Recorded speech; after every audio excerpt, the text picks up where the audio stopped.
जय हिंद। आप सभी स्टूडेंट को स्वागत है आप सभी छात्रों का आज की क्लास में।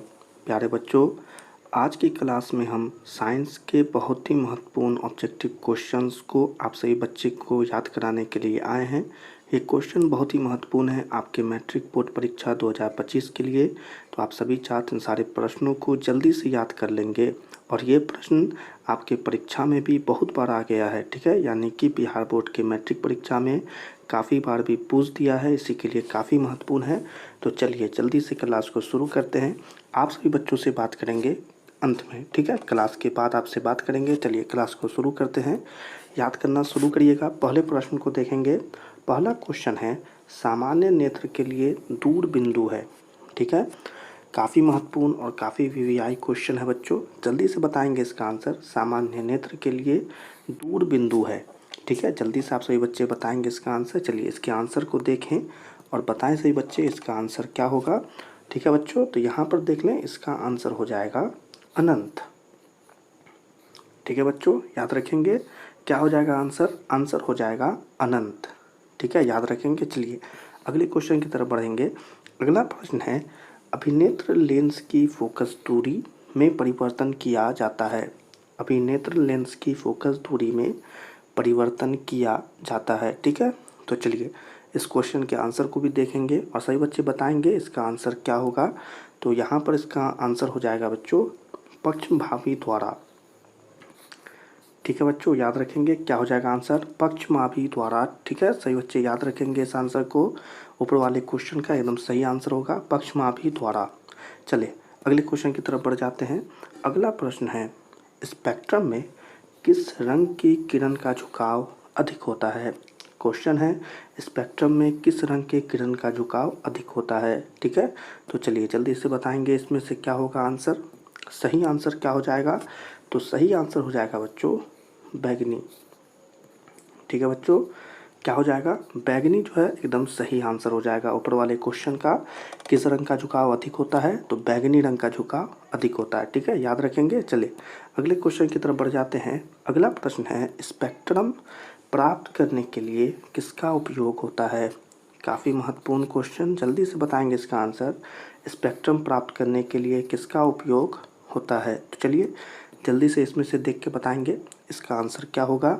और इसका आंसर जो हो जाएगा सही बच्चों को ही पता होगा, प्रिज्म, ठीक है। याद रखेंगे क्या हो जाएगा, प्रिज्म आपका एकदम सही आंसर हो जाएगा। किसका उपयोग होता है, प्रिज्म का उपयोग होता है।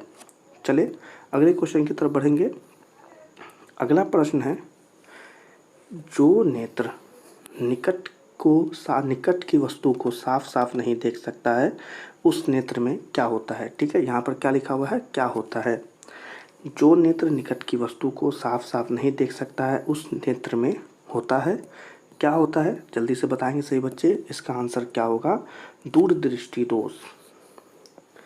क्या हो जाएगा बच्चों, दूरदृष्टि दोष जो है एकदम सही आंसर हो जाएगा। और सही बच्चे भी याद भी रखेंगे, ठीक है। क्या होगा, जो नेत्र निकट की वस्तु को साफ साफ नहीं देख सकता है, उस नेत्र में होता है दूरदृष्टि दोष।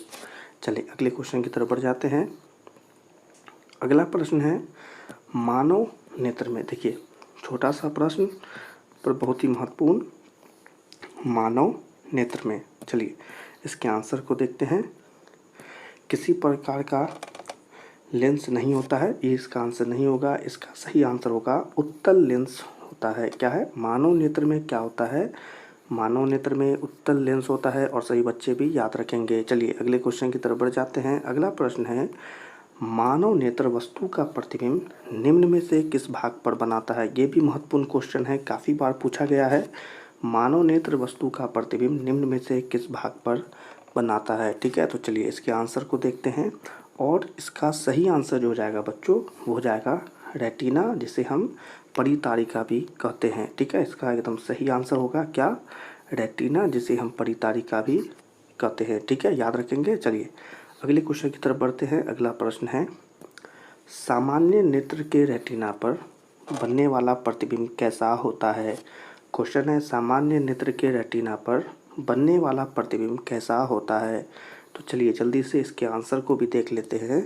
कैसा प्रतिबिंब बनता है, वास्तविक और उल्टा, ठीक है बच्चों। क्या हो जाएगा, वास्तविक और उल्टा इसका सही आंसर हो जाएगा। और सही बच्चे भी याद रखेंगे कैसा प्रतिबिंब बनता है, वास्तविक और उल्टा बनता है। चलिए अगले क्वेश्चन को देख लेते हैं। अगला प्रश्न है, टिंडल प्रभाव प्रकाश की कौन सी परिघटना को प्रदर्शित करता है।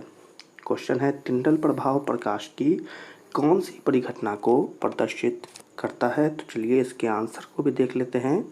क्या हो जाएगा इसका आंसर, प्रकाश का प्रकीर्णन। ठीक है बच्चों, क्या हो जाएगा आंसर, प्रकाश का प्रकीर्णन एकदम सही आंसर हो जाएगा। ऊपर वाले क्वेश्चन का एकदम सही आंसर हो जाएगा। चलिए अगले क्वेश्चन की तरफ बढ़ जाते हैं। अगला प्रश्न है, दूर दृष्टि दोष वाली आँख साफ साफ देख सकती है। ठीक है, क्या है, देख सकती है। दूर दृष्टि दोष वाली आँख साफ साफ देख सकती है। तो चलिए इसके आंसर को देख लेते हैं। तो इसका जो सही आंसर हो जाएगा वो जाएगा दूर की वस्तुओं को, क्या हो जाएगा आंसर, दूर की वस्तुओं को साफ साफ देख सकती है। सही बच्चे याद रखेंगे, दूर दृष्टि दोष वाली आँख साफ साफ देख सकती है दूर की वस्तुओं को। चलिए अगले क्वेश्चन की तरफ बढ़ जाएंगे। अगला प्रश्न है, निकट दृष्टि दोष वाला व्यक्ति देख सकता है। क्वेश्चन है, निकट दृष्टि दोष वाला व्यक्ति देख सकता है।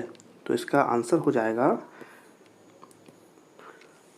निकट की वस्तुओं को अच्छी तरह से। ठीक है, यहाँ थोड़ा से सही कर लेते हैं। जी हाँ बच्चों, सही हो गया। क्या हो जाएगा आंसर, निकट की वस्तुओं को अच्छी तरह से देख सकता है। ठीक है, एकदम सही आंसर होगा। सही बच्चे भी याद रखेंगे। चलिए अगले क्वेश्चन की तरफ बढ़ जाते हैं। अगला प्रश्न है, नेत्र द्वारा किसी वस्तु का कैसा प्रतिबिंब बनता है। क्वेश्चन है, नेत्र द्वारा किसी वस्तु का कैसा प्रतिबिंब बनता है या बनाया जाता है। तो इसके आंसर को देख लेते हैं। इसका सही आंसर हो जाएगा बच्चों वास्तविक, उल्टा तथा छोटा। क्या हो जाएगा, वास्तविक, उल्टा तथा छोटा। सही बच्चे भी याद रखेंगे। ऊपर वाले क्वेश्चन का एकदम सही आंसर हो जाएगा वास्तविक, उल्टा तथा छोटा। चलिए अगला क्वेश्चन है, आँख व्यवहार करती है। अगला क्वेश्चन है, आँख व्यवहार करती है। ठीक है, आँख व्यवहार करती है। और इसके आंसर को देख ले। इसका आंसर हो जाएगा उत्तल लेंस की तरह। ठीक है बच्चों, क्या हो जाएगा आंसर, उत्तल लेंस की तरह व्यवहार करती है। याद रखना है आप सभी बच्चों को, उत्तल लेंस की तरह व्यवहार करती है। चलिए अगले क्वेश्चन को देखते हैं। अगला क्वेश्चन है, सामान्य आँख के लिए स्पष्ट दर्शन की न्यूनतम दूरी होती है। सामान्य आँख के लिए स्पष्ट दर्शन की न्यूनतम दूरी होती है। और इसका आंसर हो जाएगा 25 सेंटीमीटर। ठीक है बच्चों, क्या हो जाएगा, 25 सेंटीमीटर इस क्वेश्चन का एकदम सही आंसर हो जाएगा। और आप सही बच्चे भी याद रखेंगे क्या होगा ऊपर वाले क्वेश्चन का आंसर, 25 सेंटीमीटर। चलिए अगले क्वेश्चन को देख लेते हैं। किस दृष्टि दोष के निवारण के लिए अवतल लेंस का प्रयोग किया जाता है। क्वेश्चन है, किस दृष्टि दोष के निवारण के लिए अवतल लेंस का प्रयोग किया जाता है। और इस क्वेश्चन का आंसर हो जाएगा निकट दृष्टि दोष। ठीक है बच्चों, क्या हो जाएगा, निकट दृष्टि दोष इस क्वेश्चन का आंसर हो जाएगा। और सही बच्चे याद भी रखेंगे। चलिए अगले क्वेश्चन को देख लेते हैं। अगला प्रश्न है, तरंगदैर्घ्य को सामान्यतः व्यक्त किया जाता है। क्वेश्चन है, तरंगदैर्घ्य को सामान्यतः व्यक्त किया जाता है। और इसका आंसर देख ले, क्या हो जाएगा, मीटर में। ठीक है बच्चों, क्या हो जाएगा आंसर, इसका आंसर हो जाएगा उसे मीटर में व्यक्त किया जाता है। तरंगदैर्घ्य को सामान्यतः किस में व्यक्त किया जाता है, मीटर में व्यक्त किया जाता है। ठीक है, चलिए अगले क्वेश्चन की तरफ बढ़ते हैं। अगला प्रश्न है, निकट दृष्टि दोष में किस लेंस का प्रयोग होता है। जल्दी बताएंगे बच्चों। क्वेश्चन है, निकट दृष्टि दोष में किस लेंस का प्रयोग होता है। और इस क्वेश्चन का जो आंसर हो जाएगा वो हो जाएगा अवतल लेंस का। ठीक है बच्चों, क्या हो जाएगा, अवतल लेंस एकदम सही आंसर हो जाएगा। और आप सभी बच्चे याद भी रखेंगे अवतल लेंस। चलिए अगले क्वेश्चन की तरफ बढ़ जाते हैं। अगला प्रश्न है 98वां नंबर क्वेश्चन, जरा दृष्टि दोष को दूर करने में काम में लाया गया लेंस कैसा होता है। क्वेश्चन है, जरा दृष्टि दोष को दूर करने में काम में लाया गया लेंस कैसा होता है। और इस क्वेश्चन का आंसर हो जाएगा बाइफोकल। ठीक है बच्चों, क्या हो जाएगा, बाईफोकल इस क्वेश्चन का आंसर हो जाएगा। सही बच्चे याद रख लेंगे। अगला क्वेश्चन है, श्वेत प्रकाश में कितने वर्ण होते हैं? जल्दी से बताएंगे अगर आपको पता है इसका क्वेश्चन आंसर। श्वेत प्रकाश में कितने वर्ण होते हैं? तो इस प्रश्न का आंसर भी देख लें। इसका आंसर हो जाएगा 7। ठीक है बच्चों, याद रखेंगे। क्या हो जाएगा आंसर? आंसर हो जाएगा 7। सही बच्चों को याद भी रखना है। चलिए अगले क्वेश्चन की तरफ बढ़ते हैं। अगला प्रश्न है, श्वेत प्रकाश की किरण जब किसी प्रिज्म से होकर गुजरती है तब जो वर्ण सबसे अधिक विचलित होता है वह कैसा होता है? श्वेत प्रकाश की किरण जब किसी प्रिज्म से होकर गुजरती है तब जो वर्ण सबसे अधिक विचलित होता है वह कौन है? तो वह रंग जो होता है वो होता है बैगनी। ठीक है बच्चों, वो रंग कौन होता है? वो रंग होता है बैगनी। ठीक है, ऊपर वाले क्वेश्चन का सही आंसर क्या हो जाएगा? बैगनी हो जाएगा। और इसी के साथ आज की क्लास की यह महत्वपूर्ण और काफ़ी वीवीआई ऑब्जेक्टिव क्वेश्चन जो है ये समाप्त होते हैं। आप सही बच्चे इन सारे प्रश्नों को ज़रूर याद कर लीजिएगा।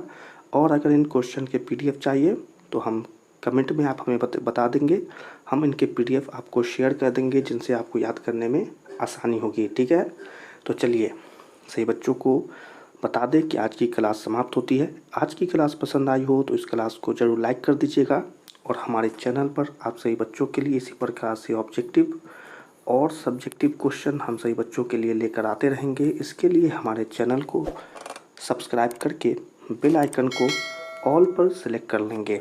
और सभी छात्रों से कहना चाहते हैं कि आज की क्लास आपको कैसी लगी कमेंट में ज़रूर बताएं और अपने दोस्तों के साथ इस क्लास को ज़रूर शेयर करें।